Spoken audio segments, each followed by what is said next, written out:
Hi, good morning. It's time to talk to our guest via phone lines this morning, Harsha Ravindran. Hi, good morning. Hi, good morning. Thanks for having me. Thank you for talking to us. All right, let me tell the people a little bit more about you, the listeners. She's also the Chief Marketing Officer of Ascendance, a nationwide youth development platform that is actively working with over thousands of youngsters to create sustainable careers for themselves. I like that.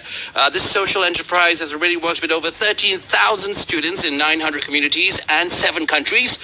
She has also founded her own startup, startmyname.com, that has over 400 plus clients in 4 continents, and is the author of her book, The Makings of a Teenage Entrepreneur. She's our guest today because she's Harsha Ravindran. Hi. Lovely. Tell us about yourself, Harsha.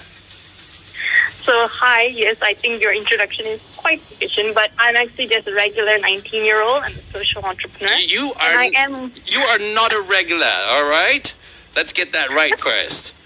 I am. Like most students, I go to college. I'm actually a student at the University of Pennsylvania, an Ivy League university in the United States. And at the same time, I run Ascendance, Start My Name, and have had the good fortune of just sharing the methodology Ascendance uses to work with students across the world on platforms like international conferences, TEDx stages, and we even received the Diana Award in 2019 for Ascendance work for social action and humanitarian work. Right. Why?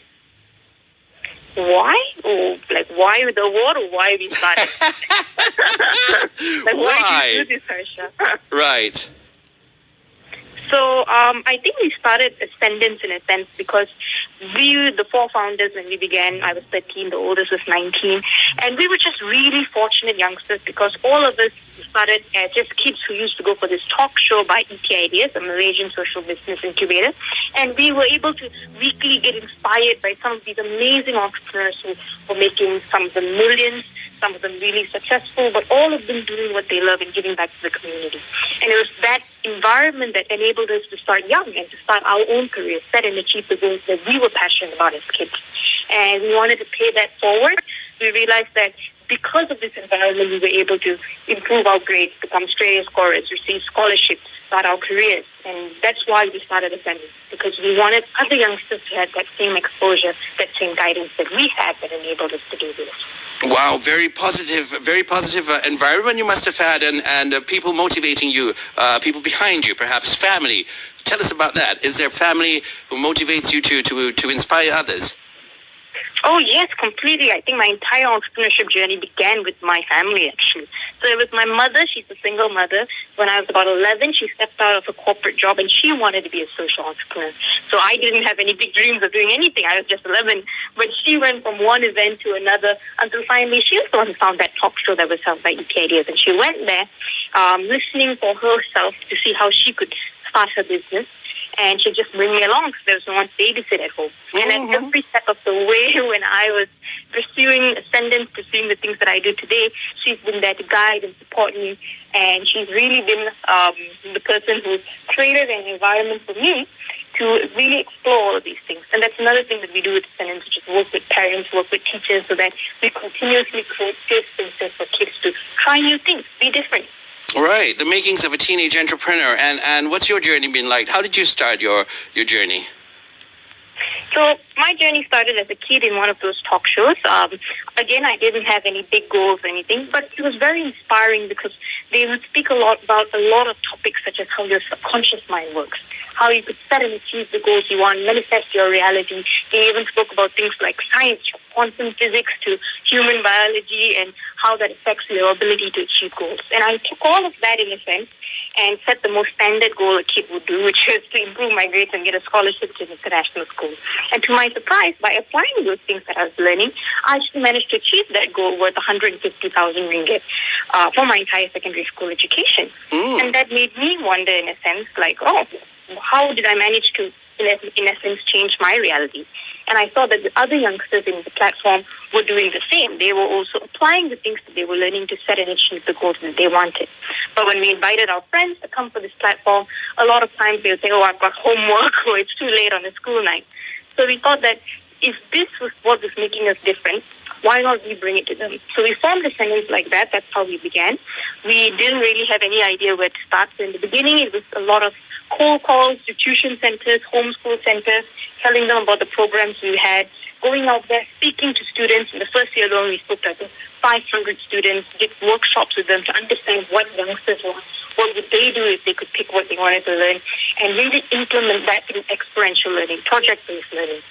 And from there, the word of mouth of the youngsters who had gone through our programs, their growth started showing. So many of them, from failing all of their subjects, started getting A's and B's. Or from being shy kids, became outspoken, confident, winning MSSS, MSSM competitions.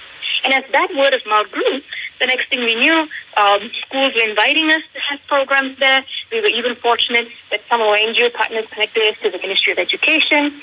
And in 2018, we actually launched a pilot project with the Ministry of Education in Selangor, so for schools around Selangor, to actually test out our programs. And from there, it's just grown to where we are today, where we work with about 900 schools in Malaysia and also in a few other countries. And we work with the ministry's co-curricular department so that many of our projects are actually have co-curricular marks involved for the students who are attending. Right. Hence why I said, at the start of the program, you're not that regular 19-year-old. Right? And you must have faced a lot of rejection when you make cold calls and all kinds of things. And there are people out there who might be in the same predicament, not in the same, with the same things or same goals that you have, but in their very own way. And rejection would be something a lot of people will have to handle. And some would be able to do it well, some will not be able to handle it. What was your experience like? I think I was just very fortunate. I had an amazing environment, as I mentioned earlier. So, of course, I remember the first call I ever made. It was to a tuition center owner. And I pick up the phone. I'm very excited. I say, "Hi, my name's Harsha. This is the program we had. This is the impact we had." And when I shared this to her, the next thing that I knew, she yelled at me for like half an hour on the phone. And I remember, I'll never forget what she said. She said, "I've been running this tuition center for 20 years. You are 13 years old. What can you teach my students that I can't?" And she slams the phone down. For me, first call, 13 years, it's kind of a rejection. And but luckily for me, one of the things is I had people out there to kind of point out the lessons in it. And they said, "Well, that's how the first few calls go. It's part of the process. But don't focus on the obstacles. Focus back on what's your goal. Look back at what solutions is it. If someone's telling you this is feedback. So focus on the goal in your thoughts, in your words, go and find out, have conversations with teachers, with adults, see how you refine your presentation. And in actions, keep practicing. Practice, find ways to say what you're doing in a way that's non-confrontational, that doesn't threaten, that makes a lot more sense and shows the impact. And because we did that and we went out there and we really refined what we were doing and refined the way we presented it, the next thing we knew, and we started making hundreds of other cold calls, we actually were invited by very, very kind teachers, tuition centers owners, home owners, who actually allowed us to do these programs and kickstarted where Ascendance is today. Fantastic. And when you're invited to go speak, what do you talk about? For students, actually, it really depends on the group of students we're working with. So we work very closely today with teachers, parents, in a sense, to ensure that whatever program we're delivering addresses the needs of students. But in essence, we work on 3 stages. The first being sharing with students about how their subconscious mind works. What are their strengths through activities, games, practicals, getting the students to really experience things and learn about themselves. On the second phase, get them to actually go and try things out on real-world projects. So if a kid says they want to be a YouTuber, we say, all right, we partner with a video production company for some students, actually send them green screens, give them cameras, like all of the equipment they need. And even if they're just 9 or 10, get them in charge of a project, get them to actually lead things and use their materials that they have for actual events with hundreds or thousands of people. So they get that sense of responsibility. They learn the leadership, the project management, and everything on the job. And they also explore the industry. So we do this for all kinds of industries, not just for media, but to investment, to even things like stand-up comedy. So they get the whole picture of it. And finally, if they've discovered a particular area that they love, we actually work with them through our programs and our initiatives to see how we can develop that ideal, that passion they have into a sustainable career. And today we have tons of youngsters who have their own social projects and even social enterprises. So you're very excited when you get somebody extremely young who's interested. And how old is the youngest, or how young is the youngest person who's ever picked up the phone and called you and said, "Hi, Harsha, I want to do this and I want to be this"?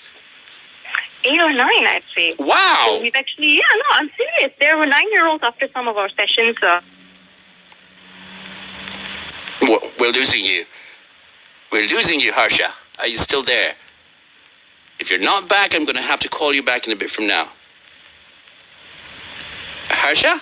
Okay, we're going to have to call Harsha back. The line is a little bit shaky over there. We'll just play you Watermelon Sugar because I think she might like to listen to this. 29 minutes past 11 now. There you go. Once again, don't think you know everything about everybody because she absolutely hates the song. Am I right, Harsha? I didn't say I hated it. To be honest, I've never listened to it before, so I'm just like, oh, okay. Okay. Anyway, if you just tuned in, Harsha Ravindran is our guest this morning, co-founder of Ascendance and CEO of StartMyName.com. She's somebody who injects people with hope, and we're talking to her this morning on Traxx FM, and let's continue where you left off, Harsha. All right, so where did we leave off? I'm sorry. I was just panicking when the phone cut off. Right, you were talking about how you got together and how you're helping communities in 7 countries. Let's just move on from there then. We'll talk about when you started your own startup company, StartMyName.com. All right, yeah. Tell us what the experience was like and what is StartMyName.com? Okay, so StartMyName.com basically does websites for individuals, families, and also small businesses at affordable prices, starting as low as 188 ringgit a year. So, for example, like an individual like me could have their own website called actually Harsha.com, and it's affordable for them to keep. Or a parent who wants to like book their kid's domain name before their kid gets famous, who might want to get their kid's name as a website or a family blog. So that's what we do in essence. And we started StartMyName.com because of a very peculiar story, actually. As I mentioned earlier, in 2019, I just turned 17, and I finished my IGCSEs with straight A's and all of that, but I had that same question of what do I do after I'm done with my exams, that most kids do. And one of the things when I was speaking to my mentors, they asked me is, what does your heart really want to do? And Ascendance had just received the Diana Award. We had, for the first time, got international recognition. And for me at that point in time, and still now, what I want to do is bring this platform that we had built in Malaysia to every part of the globe so that any youngster around the world could have the same opportunity. Right. And my mentor said, if you want to do that, go and learn from the best universities, the best places around the world. So I wrote into the University of Pennsylvania, and to my surprise, they actually replied and said, we have a program that's perfect for you. It's a working adult program, so you can study your bachelor's degree anywhere around the world, and only a part of it has to be on campus. So I was like, amazing, great. I get to learn from top lecturers. My classmates are entrepreneurs, business owners themselves. So it was really something that would help Ascendance. But at the same time, an Ivy League education is very expensive. And I was thinking, should I get a scholarship? Should I do this? Should I do that? And I had a very interesting conversation with one of my mentors where he actually said, well, you can apply for a scholarship with your grades. I'm sure you'll get one. It's just that you shouldn't, because scholarships are for those people who really who really do well academically, but lack the financial means to pursue their further education. And much like you were when you were a kid and wanted to get a scholarship. But over the years, you've developed the skills and the resources to actually go out there and earn the money that you need to pay for your education. So if you go and take all of the scholarships, what's going to happen to those people who really need it? And I was like, oh, all right, that's true. That's so nice and selfless, yes. And that's lovely. But do you say to others who call you, and if they talk about affordability and finances and stuff, they might not be in such a good position right now financially, and some of their dreams might be, they might be hampered because they're not able to afford. Do you tell them to do the same thing you did, like work for it and find a way to make that money? Is there time for them to actually do that? Or do you tell them to let's get on to something else? Instead of making a fish look like this, why don't you make a dog look like this? I mean, do you do that for them? I think for me, like what my mentor taught me and what works for me is to always find a solution. So if you've got a goal, one thing that I learned very early on is you have whatever resources you need to go to the next level. So even if you don't have the resources to reach the goal entirely, you can take a step towards it, and a step from there, a step from there. So it's just being able to see and mix them and match the resources you have to actually achieve that goal. So like in terms of like paying for this education, I didn't know where to start, but I looked back at, okay, what's the other skills that I have? What's the other things that I can do? And I had previously done this kind of like little websites just for fun, for family and friends. So we thought, all right, maybe I can convert this into a particular like startup. And from there, we started StartMyName.com. In the last almost 2 years, we've actually managed to reach 400 clients in 4 continents. So it's actually managed to grow. but the growth actually came with the effort that I had to put in to make it so. And the whole bigger picture is, of course, not only to grow Start My Name to provide amazing service, but at the same time to make sure the proceeds from here goes back to funding my education, yes, but also back to Ascendance so that other youngsters can develop themselves. Other youngsters can also grow their passions and their dreams. So even though the goal is Ascendance, and I have like many ways that I use to actually achieve that goal. Through Start My Name, through what I study, everything that I do somehow relates back to that. So if you don't have the financial means right now, look at your resources of what can you do in a sense. If you really want a goal, there must be something, even something small that you can start without the finances. Start there and the next step will reveal itself in a way. Nice. Is that in your book, The Makings of a Teenage Entrepreneur? Yes, it actually is. So the book, The Makings of a Teenage Entrepreneur, is basically an accumulation of all my experiences in the last 7 years of how we started Ascendance to where we are today, how I started Start My Name and grew it in such a short time, and my own personal experiences and journeys doing that. So part of it does include how I started at the very beginning. The first chapter is actually how we started Start My Name. You will notice that we didn't get like $1 billion in funding or anything. We literally just started one after a conversation and we were like, all right, what can I do after this? And I really outlined those steps in the first chapter of how we began.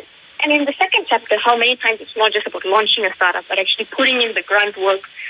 For me, it was when I started calling up all my personal friends, my family, and saying, can you support the startup? Can you be my first few clients? Messaging hundreds of people, doing those cold messages to get new clients in. And that's how we started the momentum of the startup. And that's what's documented in the book, that whole journey to where it is today. And was that also the title of your talk at TEDx and other international conferences? Some places I share about the makings of a teenage entrepreneur, but at TEDx actually I shared about, I spoke at 3 TEDx conferences before. So the first one was on creating your own career. So it's about how even if you don't know what your passion is right now, it might be because your passion hasn't been invented as a career yet. So 10 years ago, social media managers weren't even heard of. Today it's a big thing. So you may not have, you may have a passion or a skill that isn't recognized yet. How do you actually turn that into a career? The second one is solving world problems, starting with me, similar to that, but also how taking it a step further, how when you help others in a way, that actually results in a chain reaction that solves global issues. And the last one is actually about my journey with Start My Name and how that has turned out. So somebody who's an entrepreneur or a budding entrepreneur, or wants to be a budding entrepreneur, wants to be an entrepreneur, listening in right now, what would your advice be to them? I mean, somebody who can benefit from this the most, and what would be your advice? I'd say 3 very simple things. Number 1, have a goal. Have something that you really want to achieve, that you're passionate about, that you love, and set that goal clearly so that you know where you're heading. Number 2, find the right environment for you. So find the people, the resources, the space where you can actually go and learn. So for me, I had ET Ideas. Today I recreated it in Ascendance so that you have resources from top-tier company owners to everyday social entrepreneurs like me for anyone to join in. And the third thing that I would say is, make sure that you explore different things. Learn from the people in the industry out there. So my journey really started even before we started Ascendance by going out there and meeting a lot of these business owners in ET Ideas, working on small little projects from them, learning from them. They were my mentors. They are even today my teachers in a sense. And it's because I did that I had little bits of experiences that actually helped me when I started off. Of course, I still have a long way to go. But those experiences did help a lot when I began Start My Name, when we began Ascendance, and go and explore and find those who can mentor you to actually bring out those best experiences for you, even before you begin your entrepreneurship journey. YouTube, that's a great way for many young ones these days, and it's a great way of actually reaching out to a lot of people out there, provided your content is good. And what's your advice on YouTube and making videos, and what's important? What's something that you find very disturbing about about the way people are doing it, or where you see why they're going to be a failure? YouTube and content creation. That's very interesting. From my website point of view, who looks at a lot of social media management and a lot of like YouTube channels and all, you can't expect to just be like put out some content and hit 1 million views overnight. That's like, even if you have the best content in the world, if nobody knows about it, then that's just too bad. So there's a lot of other skills that actually come into play to making you a success in anything, YouTube included. And for Ascendance in the beginning, when we started off, we had nobody really joining in for our events, nobody watching our YouTube videos, because we were literally for kids. It was like just our friends and family. But over the last 6 years, because we did a lot of other things, we went out there and did programs. We worked with a lot of students on the ground. We had conferences, events. And slowly through doing the groundwork, in a sense, working on our marketing skills, working on our skills to be able to manage projects, come up with better ideas, listening to the young, that has actually built it. So today we have thousands of people who view our videos. We have celebrities from amazing Malaysian icons like Dato' and David who come on for some of our shows. We have people actually a very successful YouTuber from Singapore, Jen Hao San, who actually was recently on one of our episodes as well. And we have thousands of youngsters viewing it, but because we did that 6 years of grunt work in a sense. So for anyone out there who is a content creator, who wants to be a YouTuber, who wants to produce content, you guys are really brilliant. You guys really know your stuff, your content well. Brush up on your production skills and all is important, but also the other skills is what makes you in being a content creator or in being anything. Presentation, everything very important. What else is important in that video? Let's see. Let's think about that. If I were to watch a video and if I want to know that you're serious about what you're talking about and you know what you're talking about, so you're an authority on that subject, correct? Mm-hmm. And I also want to see proof, right? Yep. And I think the best way to actually become an authority in this particular subject is to go out, meet people, and get work done. So, like, for Ascendance, we became, and I wouldn't say an authority, but we became much more well-versed and, like, understanding of the way the mind works, the way youngsters work, because we went out there and we met, like, hundreds of youngsters, got their opinions, got their feedback and things like that. So it goes back to what I was talking about, the subconscious mind. It's like your subconscious mind is the part of you that processes all of that information, digests that, and then gives you back those ideas, that feedback based on that. So you need to give your subconscious as much feedback and data as possible. So if you want to be someone who is well-versed in your topic, if you want to be someone who knows what your stuff is, you've got to be able to do your research, and you've got to be able to really know your stuff by actually speaking to people who are experts in it, who are your stakeholders, the different people involved. How many hours do you sleep in a day? That's actually a very sensitive topic. So I'm improving on the sleep thing. I've been very kind to have amazing mentors and even a lovely PA who coordinates my schedule so well to make sure that I have 6 hours a day. 6 hours of sleep, yeah? On good days. And what's the last thing at night before you go to sleep? What do you tell yourself? Go to sleep. But I guess, no, I'm serious because, I don't know, but I feel like I just live, I do so many exciting things during the day with Ascendance. We organize so many events that personally blows my mind, and I think that's what keeps us, alive and happy. But it also means that throughout the day, I'm focused on it. So at night or, when it's time to rest, I just tell myself, hey, rest is important too. Focus really on resting right now so that you can do your work better the next day. Right. Wait, hang in there. If you just joined us, listeners, our guest this morning, talking to us via phone, is Harsha Ravindran. She's a successful 18-year-old social entrepreneur, 3 times TEDx speaker, and international conference speaker, and a recipient of the Diana Award for the Young Change Makers. I was going to call you the Chain Smokers in 2019. So she's talking to us this morning about how you can start out young as a young entrepreneur, right? Yep. And my next question for you is, what is something you learned from the experiences of being a young entrepreneur? I think that there's so many things I've learned. It's completely changed who I am. It's made me more confident. It's made me more resilient, more disciplined, more responsible. But the biggest thing is it has taught me about myself. So it's it has taught me that I react differently in different situations. I react differently under pressure. I'm a different person when we have good things happen, when we have bad things happen. And I think those little glimpses of different parts of me teaches me more about who I am. And I think that for me is the most rewarding lesson or that you can learn from entrepreneurship. Well, what was the lowest point of your career, your life? What was the lowest point where you felt like giving up, if you ever did feel like giving up? I would say that there would be many lowest points, because if not, then I don't think I qualify for an entrepreneur if I haven't had at least a few dozen. But and I would what say do you? that. Sorry, go on. No. And I'd say like one of the points that really was defining was actually last year, literally around this time in July, where Start My Name had recently seen a spike of clients, which was a good thing. It's just that nobody told me that running your company needs to be different when you have 200 clients compared to when you have 20. So my team and I were working day and night. I was probably sleeping 2-3 hours a day. We had calls after calls, emails after emails, meetings back to back. And it all accumulated actually on my birthday. It was my 18th birthday, and I was like, I'm going to take the week off, which didn't end up happening. Again, calls in the car, at home, in the hotel, wherever I went. And a client actually called me up 3 days ago, said, amazing, good job, and all of that. But on my birthday, they just had a fight with another service provider and called me, just scolded me, in a sense. So I was just, at this point in time, I'm like, between these assignments and everything else, I just like, all right, thanks. I put on the phone. And I just started crying and crying and crying. And I called my mentor and I told him, I don't want to do this anymore. It's like so stressful. You didn't tell me. And he was just like, breathe, calm down, relax. Look at the lesson in it. You know, if you are hitting something like this, you know that if you're experiencing this, there's something for you to learn that will take you to the next level. And I was like, what does that even mean? I mean, it's nice now when we talk about it, but at that point in time, I was like, no, this person.